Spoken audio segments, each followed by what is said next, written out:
दोस्तों,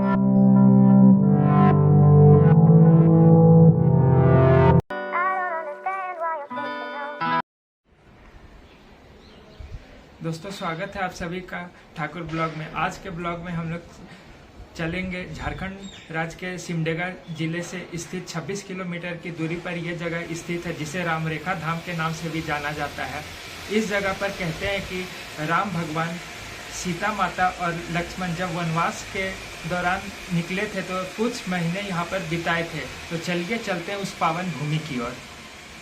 राम रेखा धाम एक पवित्र स्थान है जो झारखंड के सिमडेगा जिला का सबसे प्राचीन धार्मिक स्थल है। यहाँ अगस्त मुनि के छोटे भाई अगरी जिभा मुनि जी का आश्रम है। त्रेता युग से ही मुनि रामरेखा गुफा में तप कर रहे हैं।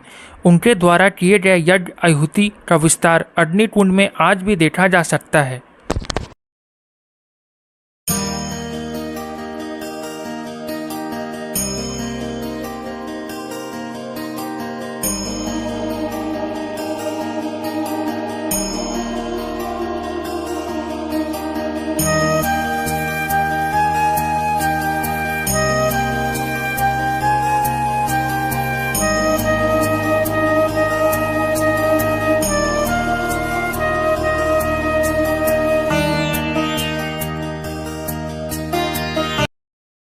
पवित्र राम रेखा धाम समुद्र तल से 1312 फीट की ऊंचाई पर स्थित है।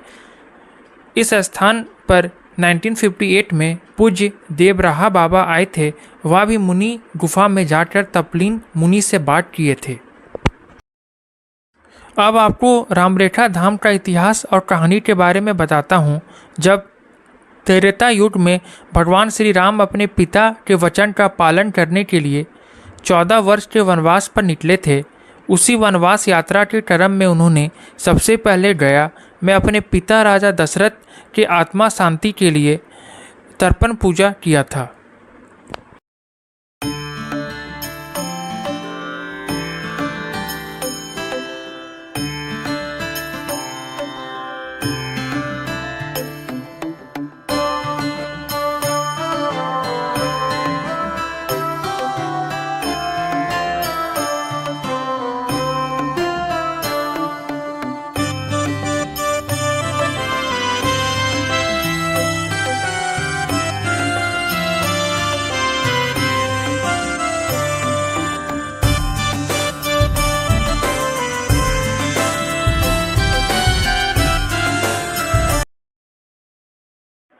उसके बाद श्री राम जी वहां से दक्षिण दिशा की ओर बढ़ चले।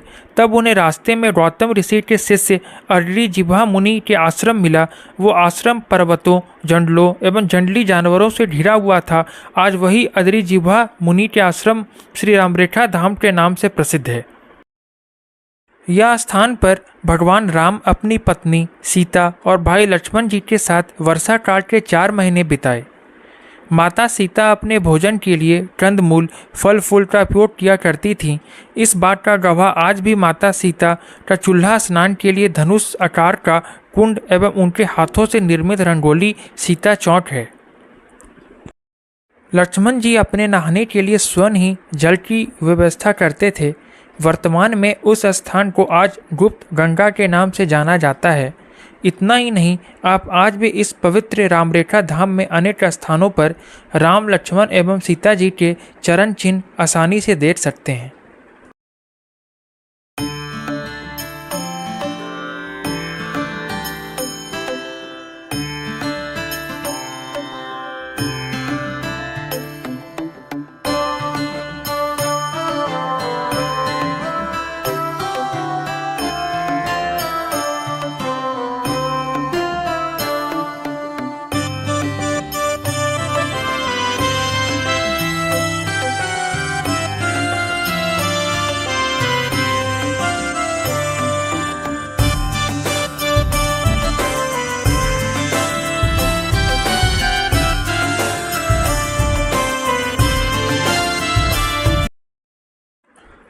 बहुत समय पहले की बात है। वीरू राजवंश के 15वीं पीढ़ी के गंड वंशी राजा हरिराम सिंह देव अपने शिकार करते हुए कौशलपुर परगना क्षेत्र में जा पहुँचे, जहाँ बहुत सारे जंगली जानवर और विभिन्न प्रकार के पशु पक्षियों से सुबह यामन हो रहा था। थके हारे राजा ने उस स्थान पर अपना डेरा जमाया। वहां पहुंचकर राजा को शांति का अनुभव हुआ। जब राजा आराम कर रहे थे, दूर से अनेक कानों में राम राम का शब्द सुनाई दिया। तब राजा ने राम शब्द की ओर बढ़ चले आगे जाकर देखा कि एक गुफा जो लता पत्र आदि से घिरा हुआ था, उसी गुफा से निरंतर राम राम का उच्चारण निकल रहा था। राजा ने अपने सहयोगियों को लता पत्ता हटाने का आदेश दिया। जब वो गुफा में प्रवेश किए तो राजा की निगाह एक शिवलिंग पर पड़ी।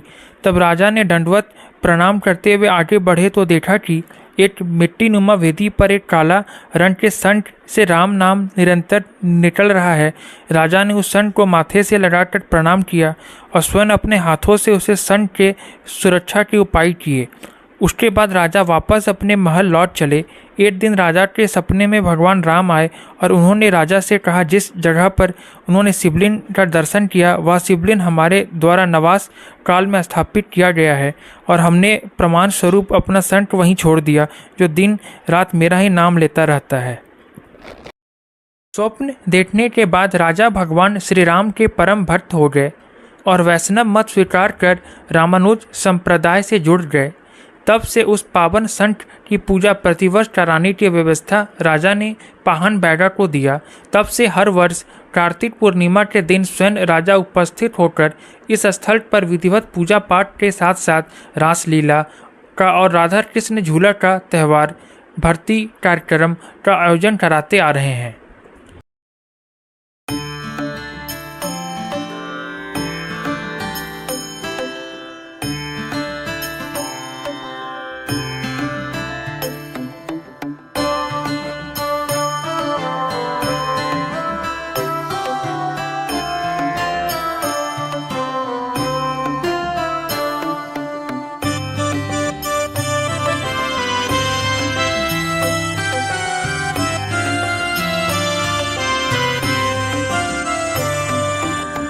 राजा श्री हरिराम सिंह देव के मृत्यु के उपरांत उनका पुत्र राजा इंद्रजीत सिंह देव राजा हुए। इंद्रजीत सिंह देव के समय रामरेखा धाम में काफ़ी विकास कार्य हुआ था। उसके बाद उनका पुत्र राजा गजराज सिंह देव और उनके पुत्र श्री निवास हुकुम सिंह देव ने इस परंपरा को कायम रखा। सन 1916 में अपने इष्ट देव की प्रेरणा और अपने गुरुजन के द्वारा सुझाए जाने पर राधा कृष्ण की मूर्ति की भी स्थापना इस स्थान पर करवाए। तब से आज तक उनके ही वंशज यहाँ की व्यवस्था का देख रेख करते हुए चले आ रहे हैं। इतना इंतजाम होने के बावजूद इस पवित्र स्थान की विधि पूर्वक पूजा अर्चना हेतु कोई पंडित आचार्य नहीं था। तब श्री निवास हुकुम सिंह देव जी के पुत्र श्री धर्मजीत सिंह देव ने वाराणसी जाकर अपने गुरु स्वामी जनार्दन आचार्य जी से कहा कि हमारे यहाँ त्रेता युग के एक पवित्र स्थान है, जिसे संरक्षण तथा प्रबंधन हेतु एक योग्य आचार्य की आवश्यकता है। तब उनके निवेदन पर भली भांति सोच विचार कर गुरु स्वामी श्री जनार्दन आचार्य जी महाराज ने अपने शिष्य श्री जयराम प्रपन्नाचार्य जी महाराज को आगे चलकर रामरेखा बाबा के नाम से प्रसिद्ध हुए वो और रामरेखा धाम का सेवा कार्य उन्हें सौंपा गया, जो सन 1942 से लेकर के 2007 तक लोगों को धर्म के प्रति जागरूक किया। रामरेखा बाबा गांव-गांव पैदल तथा साइकिल से भ्रमण कर श्री राम जी के कीर्ति का बखान किया और उन्होंने हिंदू धर्म की जागृति हेतु साप्ताहिक सत्संग का आयोजन करवाया, लोगों को अंधविश्वास से दूर रखा, शिक्षा और स्वास्थ्य के प्रति लोगों को जागरूक किया। कई जगह बाबा ने विद्यालय भी खोले। आज ये स्थल बहुत ही प्रसिद्ध तीर्थ स्थल के रूप में विख्यात है। कार्तिक पूर्णिमा तथा माघ पूर्णिमा के अवसर पर झारखंड, छत्तीसगढ़ और उड़ीसा से लाखों श्रद्धालु इस स्थल पर कुंड स्नान, दर्शन, पूजन कर पुण्य प्राप्त करते हैं और यहाँ पर इस समय 3 दिनों का मेला भी लगता है। रामरेखा धाम से नज़दीकी रेलवे स्टेशन राउरकेला है। राउरकेला से रामरेखा धाम का डिस्टेंस 95 किलोमीटर है।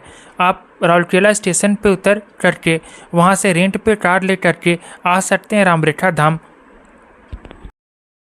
नहीं तो आप झारखंड की राजधानी रांची रेलवे स्टेशन में भी उतर सकते हैं। वहां से आप रेंट पे कार लेकर के या रांची से जो सिमडेगा बस जाती है उससे भी आप आ सकते हैं रामरेखा धाम। रांची से रामरेखा धाम की दूरी 170 किलोमीटर है। रामरेखा धाम से नज़दीकी सिटी है सिमडेगा, जिसका डिस्टेंस है रामरेखा धाम से 26 किलोमीटर। सिमडेगा में आपको स्टे करने के लिए बजट में होटल्स मिल जाएंगे।